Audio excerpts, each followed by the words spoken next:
Bem, vou falar um pouquinho sobre a otorragia. Então, o que acontece?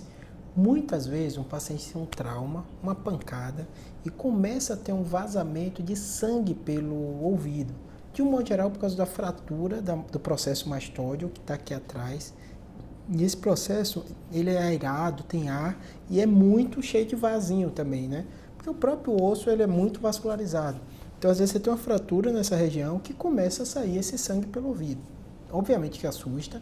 A gente médico fica preocupado de ter uma fratura nessa região. De um modo geral se confirma, mas nem sempre é uma fratura tão importante de pensar em preocupar com cirurgia, nada disso. Mas muitas vezes a fratura desse processo mastóide ou de alguma região do osso temporal faz com que acumule sangue e obviamente aumenta a chance de infecção nessa região, tudo isso.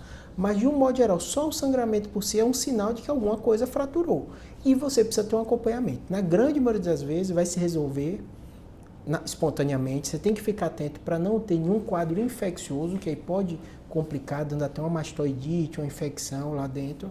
E outra coisa muito importante é diferenciar de fístula de cólica, que é outra doença, é outro problema, porque quando tem fístula, lesou também a meninge, tem risco de ter algum dano cerebral, e aí esse sangue está saindo por causa disso, não só sangue, mas também líquor. E às vezes é difícil diferenciar entre uma fístula licórica e uma otorragia, mas geralmente a gente consegue diferenciar bem. Tem testes específicos que você pode até coletar material para testar, mas de um modo geral, pela história, pelo exame, pela tomografia, que você vai pedir tomografia de cortes finos da região temporal, você vai conseguir diferenciar se aquela fratura é da mastóide, algo mais simples, mas de um modo geral vai ser algo que você vai ter que ficar de olho. Então é importante você ficar atento a isso, chama atenção, precisa pensar em fratura, precisa entender onde foi essa fratura, precisa ter o plano terapêutico, se é conservador, na grande maioria das vezes é conservador, acompanhar as complicações que pode dar, como a otorragia, pode levar a uma complicação, infecção nessa região, até dar uma mastoidite ou outra infecção,